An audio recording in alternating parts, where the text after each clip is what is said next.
Okay, here we are. Welcome back. Today's demonstration is to focus on the cash flow spreadsheet. And just a little bit of background. The first year I did Budget Challenge, kind of made the cash flow spreadsheet optional and didn't put a whole lot of emphasis on it. And I just saw kids going off the rails right at the very beginning.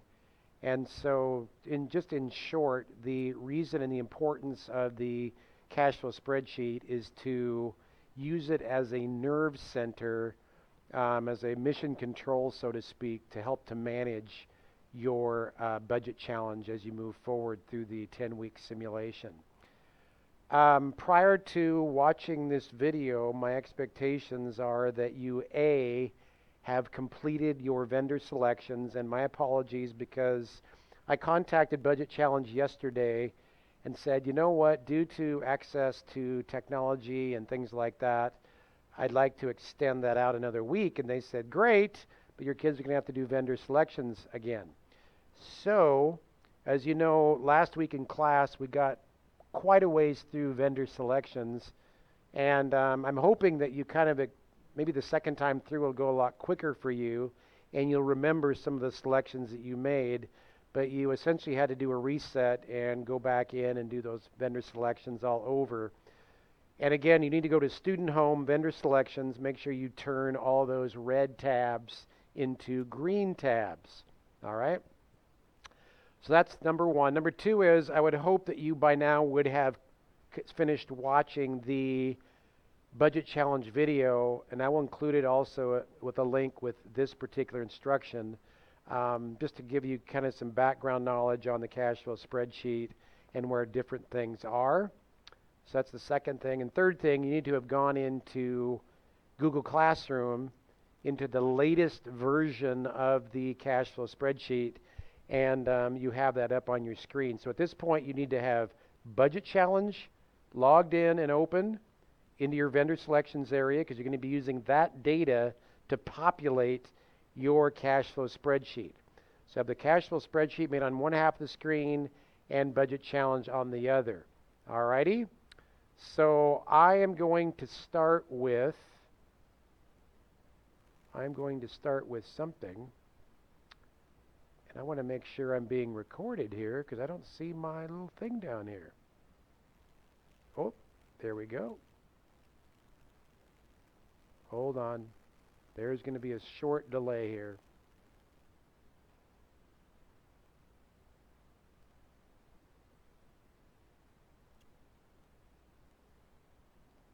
Good Lord. Hold on.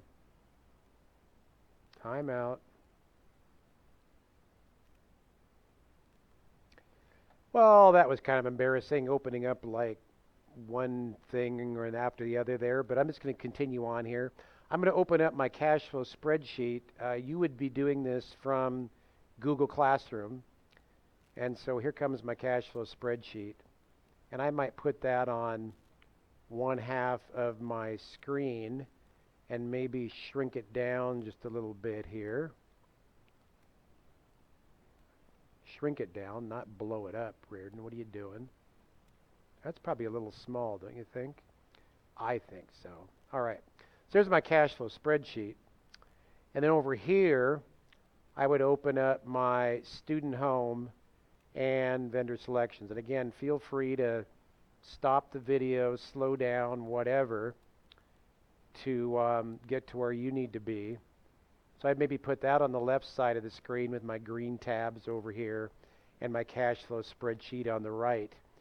And a couple things for starters. Make sure you have the version of the cash flow spreadsheet that has the simulation start date of 3/26, which is next Thursday, up on your cash flow spreadsheet. So our goal here is to populate this with all of the information necessary for the remainder of the simulation, all the way down through, what are we going to here? June 4th, if my math is correct. June 4th. Wow, that's a long way off. All right. Populate all this information over here with stuff that's going to be happening here in Budget Challenge. So I'm going to start with the first column, which is deposits. And by the way, a little one word of warning here. Don't ever cut and paste information down in this cash flow spreadsheet. It's okay to copy and paste. It's okay to enter in the same amount and delete the old one. But if you cut and paste, what you run the risk of is messing around with the formulas over here on the right in columns M, N, and O. And I've had students that have struggled, and how come this isn't balancing? And they'll change something and nothing, their balances don't change. Then I go in and I look at their formulas and they're all screwed up. So do not cut and paste. It'll mess with these formulas. Don't touch anything over here in columns M, N, and O. They are your friends. They are doing calculations for you. So for starters, what is your beginning cash balance? Now understand, what you put in the cash flow spreadsheet is just mirroring what's going to be happening over here in Budget Challenge. You still have to pay bills. You still have to manage your credit card. This doesn't do it for you, but this keeps track of it to see if you've got enough money to make it through. All right? So let's start with job. I'm in job tab. I'm going to scroll down, and it tells me what? My starting checking balance is 1436.17. Now I could probably copy that in there and paste it, or I could just enter it in. And by the way, entering numbers in a spreadsheet, if you've never had Excel before, it's really quite simple. I don't have to put a dollar sign. I don't have to put a comma. I would just go 1436. And if that was all I was putting in as far as dollars goes, I could just stop right there and it would put in the 00 if it was a dollar amount, rounded to the nearest dollar. But in this case, I'm going to say 1436.17. And I could hit the down arrow or enter or whatever, and it would enter that number in there. Okay? All right. And let's see here. I was kind of hoping that was going to be formatted. That was kind of weird. All right. So what's going to be our first paycheck amount? Well, our first paycheck is going to be the second Friday after the simulation starts, which will be April 3rd. Well, what's that going to be? Well, if you're in your job tab and you scroll down a ways, you have already determined what your 401k amount is, amount that's going to retirement. Now, we talked about this in class last Friday briefly, what a 401k is. I do want to go through the various items on this payroll calculator. In my case, I elected a 10% retirement contribution to my 401k. My gross pay, again, I'm getting paid bi-weekly, which we decided was every 2 weeks. My total salary for the year is $41,808. I have 26 bi-weekly pay periods during the year, and if you take 41,808 and divide by 26, you get 1608. We talked last week also about gross pay. Gross pay is that pay before any deductions are taken out. So if you're an hourly worker, that would be like minimum wage times all of your hours. That'd be your gross pay. No taxes have been taken out. Nothing else has been taken out. All right? So I just want to briefly explain these deductions from pay. So gross pay is that amount there. Federal would be federal income tax. Uncle Sam, the Internal Revenue Service, that every April 15th, by that time I have to file the federal income tax return. So they're taking money out for federal withholding. They're taking money out for Social Security. That's 6.2% of your wages, of which your employer must match. They're taking money out for Medicare, which is essentially health coverage for retired people, which, in case you're wondering, is 1.45% of your wages, which again your employer must match. Then you get into your state withholding if you live in a state that has an income tax. Fortunately, because you live in Washington State does not have an income tax, but whatever state this particular person lives in Budget Challenge, they do have state income tax. And then we have health insurance. Probably wondering what that's all about. Well, your employers will generally pay for the majority anyway, of your health insurance premium. And again, when I use the word premium, I mean a payment for coverage, in this case on a monthly basis. And your employer will pay most of that, but they'll maybe cover you mostly, but not your family. So in this case, they're saying, we're paying, let's say the employer's paying $500 a month for your health insurance. And they say, well, we're going to take every 2 weeks, we're going to take $50 out of your paycheck to cover some of that expense. The employer is paying that to the health insurance carrier, but they're taking a little bit of money out of your check to kind of offset the cost that they're having to pay for your insurance. Your 401k contribution is just simply the percentage you elected times your gross pay. In my case, I've got 10% of 1608. I'm having 160.8 or 80 cents, $160.80 taken out of my paycheck. This is an elective deduction. This is something you choose to have taken out of your paycheck for retirement.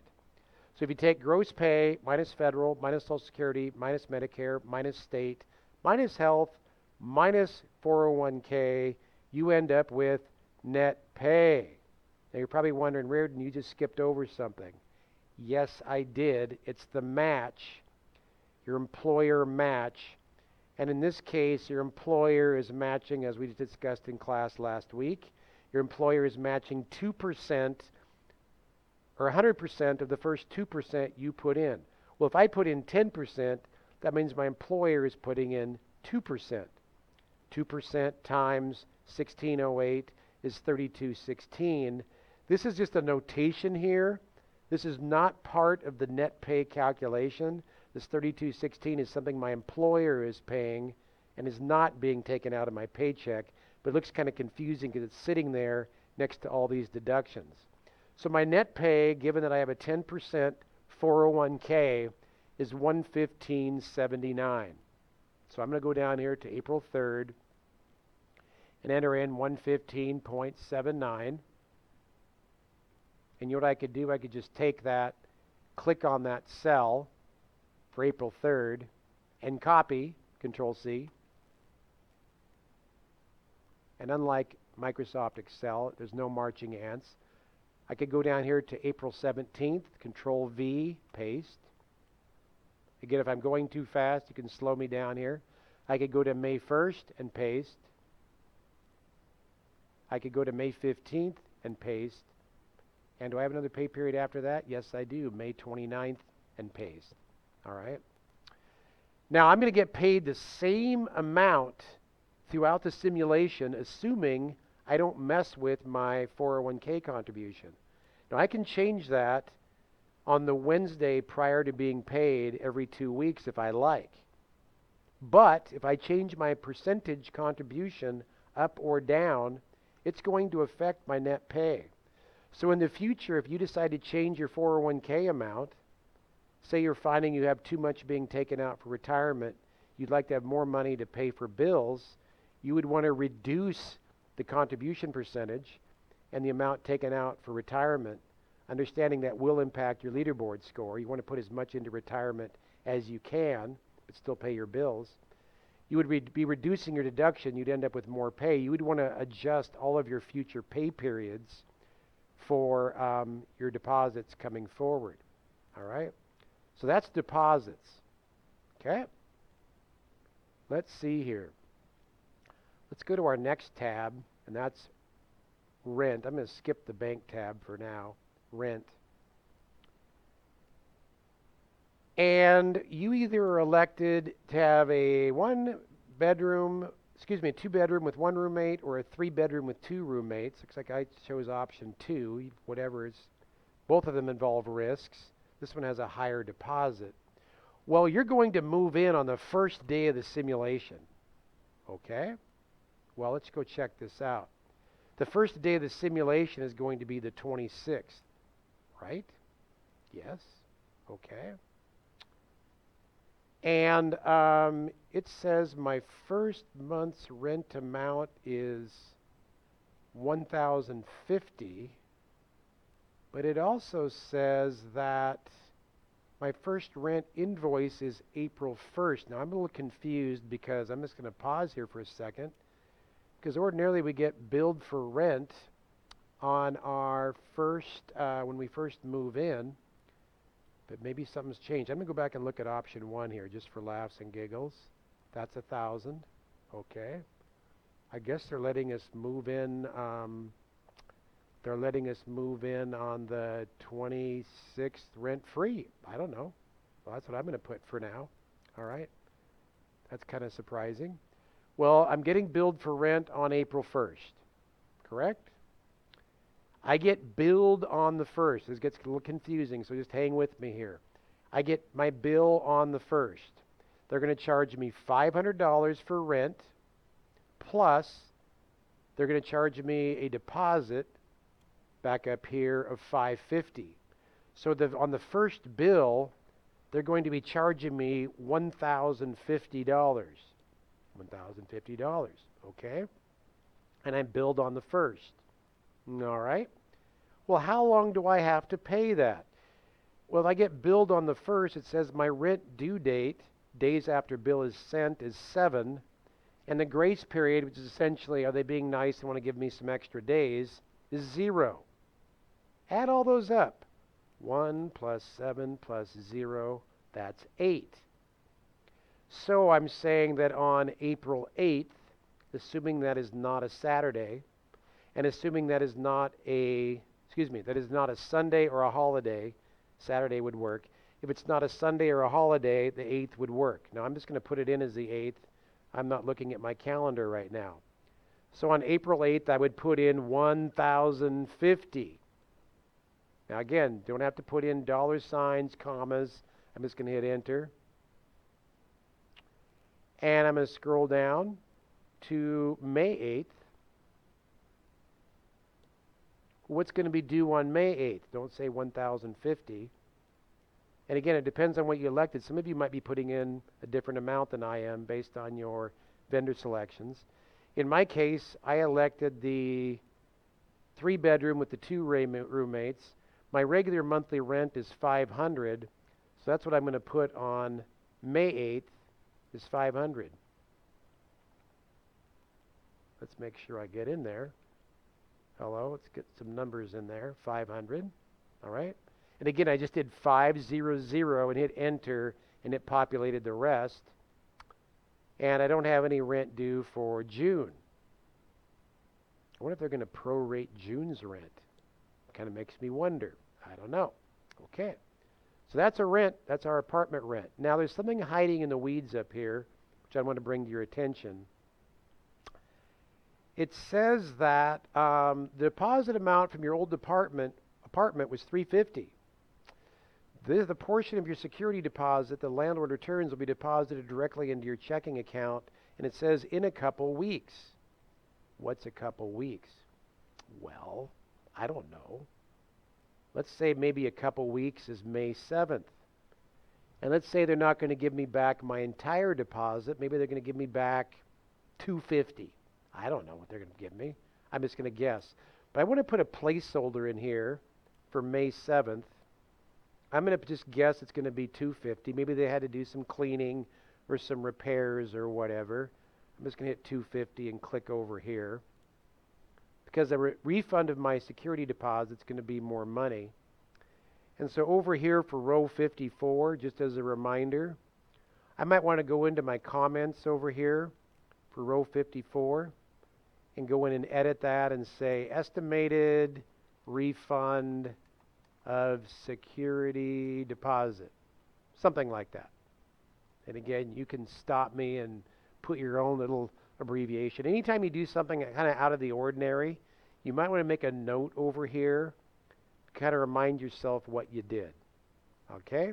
That's rent. Let's talk about renter's insurance, which is our next column over. Renter's insurance, I'm going to click on that. How often am I billed renter's insurance? Oh, I'm billed annually. Okay. And I chose the one with $250, which is the replacement cost type of insurance where if my apartment blows up, it's going to replace my stuff as if I were to go out and buy it new at a store. Cash value pays you the value of it right now at a reduced valuation depending on when you originally bought it. I'm going to getting the higher priced insurance. And again, don't let my choices influence you. You might have reasons for why you did yours. That's fine. Okay, I'm getting billed on March 27th. I have 9 days to pay that.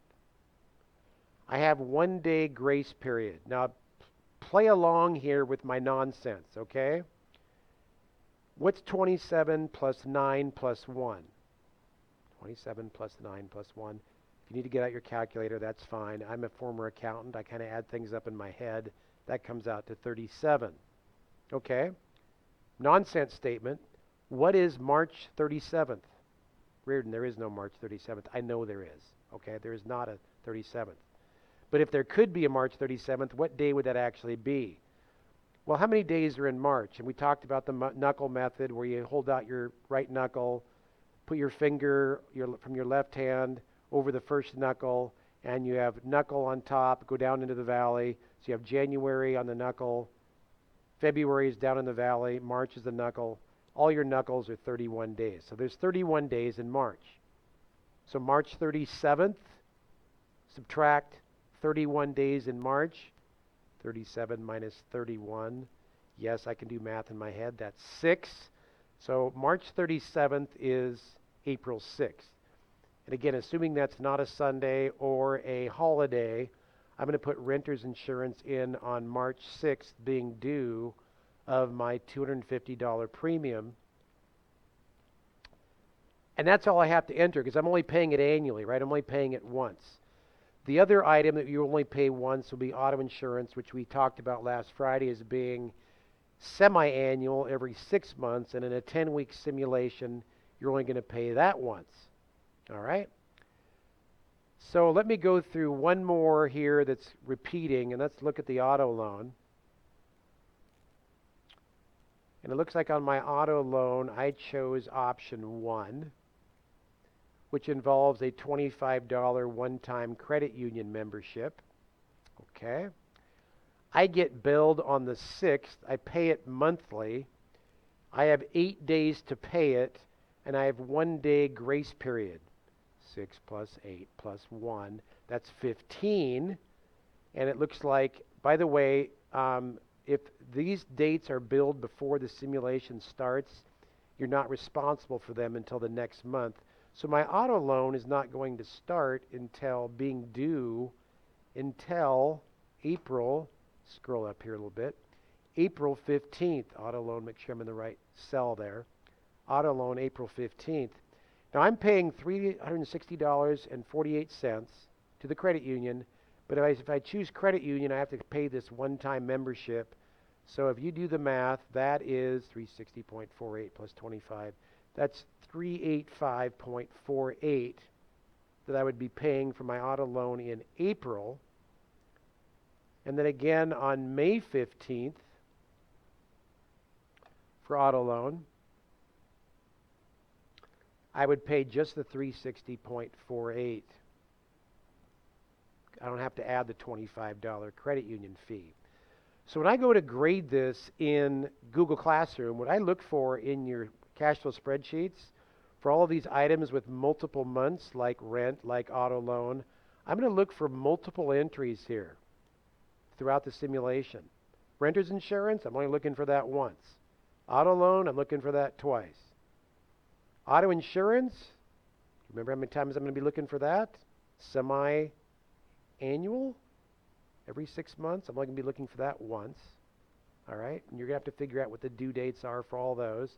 I'm not going to show you everything. The last big mystery to kind of uncover is your credit card.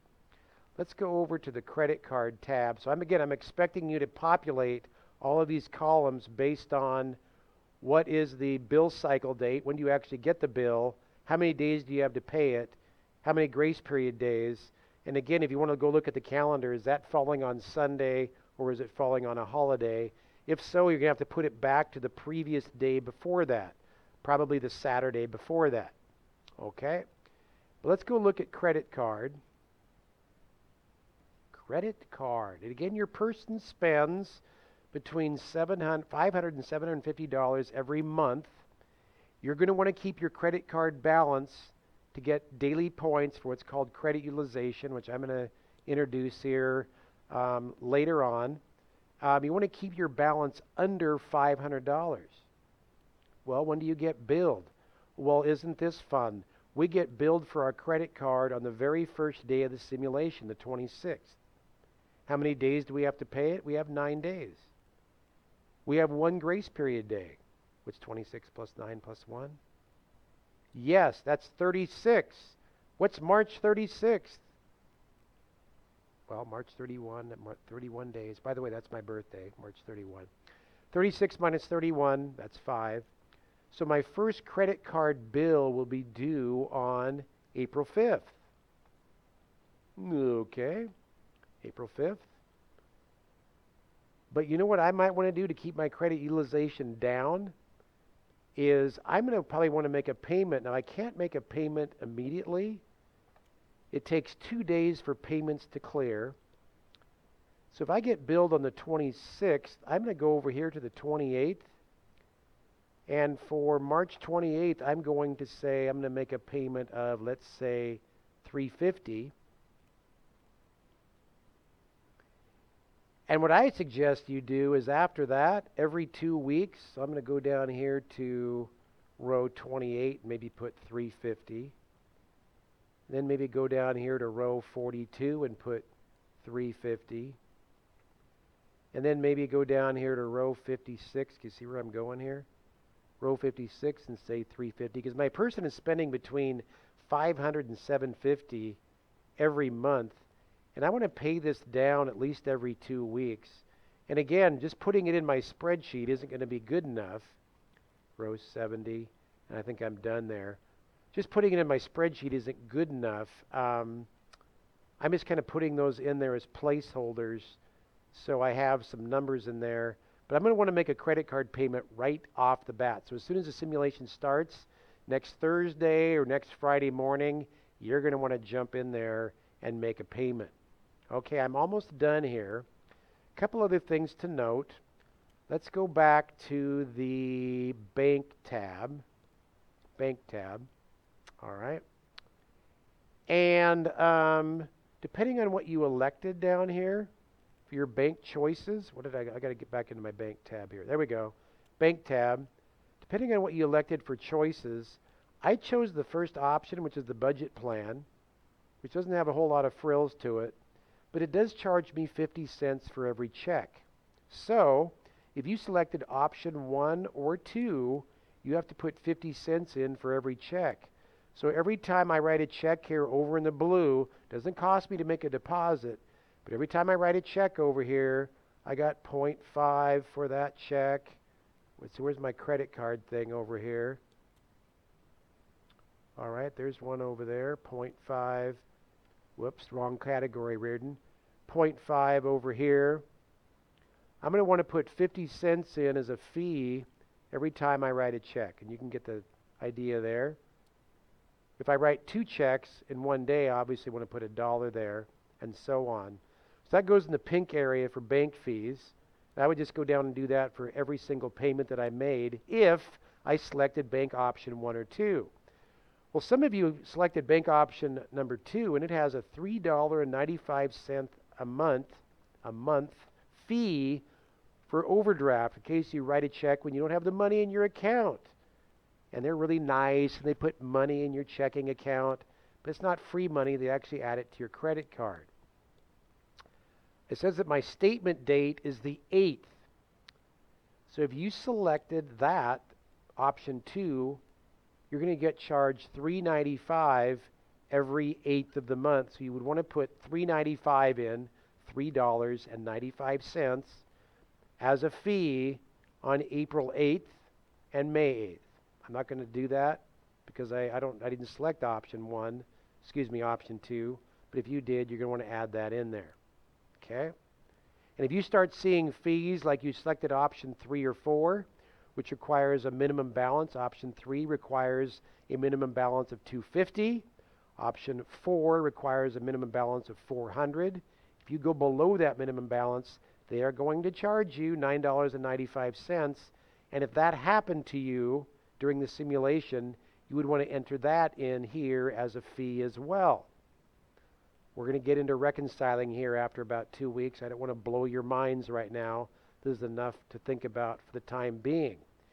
After you enter in all of your bills, again, multiple bills, couple of months for each column is how I'm going to look at this when I see it turned in Google Classroom. The only exceptions being auto insurance and renter's insurance. There should only be one payment there. After you enter everything in and all your fees and check fees and whatever, you need to go over to column O, to this yellow area, and look for any red balances. Is there any place where you're going negative? Now, I didn't populate my whole cash flow spreadsheet, so I'm good so far. But after you enter in all your bills and considering what you're taking out for retirement, if you have any red numbers over here, you need to figure out what's going on. And by the way, this is the kind of thing I get a lot of questions on, so please feel free to contact me via email, or you can send a message to me through your Google Classroom assignment. I have access to your spreadsheet. I can pull it up and see what the problem is. And I know it's shameless, but I seem to get back to students very quickly, even when we don't have a slight catastrophe like we have right now with our current crisis. So I will get back to you quickly on that. All right. Also, I just want to point out one other thing here. First of all, emergency fund goal, you have 11 days to put $500 in savings. Now, I'll talk about paying checks and all that stuff. Once the simulation starts, I'll do another webcast for that. But for now, I would ask that you have all your vendor selections made, that you watch this video, update your cash flow spreadsheet, and then turn it in to me, please. I'll review it. And if you're not used to seeing feedback in Google Classroom, I get your cash flow spreadsheet, and if I see deficiencies, I won't enter in the gradebook yet. I'll fire it back to you and say, hey, this is messed up, this needs to be corrected, whatever. So please pay attention to my comments in Google Classroom. Don't just fire it right back to me, Reardon, you didn't enter it in the gradebook. Well, there's a reason why I didn't enter it in the gradebook, and I sent it back to you, okay? Because I want these to be really good. They're going to help you a lot in this simulation. One more thing. Boy, I keep saying one more thing, don't I? If you haven't yet installed Budget Challenge on your smartphone, if you have a smartphone, that is helpful to have. Plus, if you want to access your cash flow spreadsheet on your cell phone, please install the Google Sheets app, which is also free. You can log into that with your school credentials, and you have access to both Budget Challenge and your cash flow spreadsheet on your phone. I hope this was helpful. It's been a joy to put it on. And again, if you have any questions, please let me know.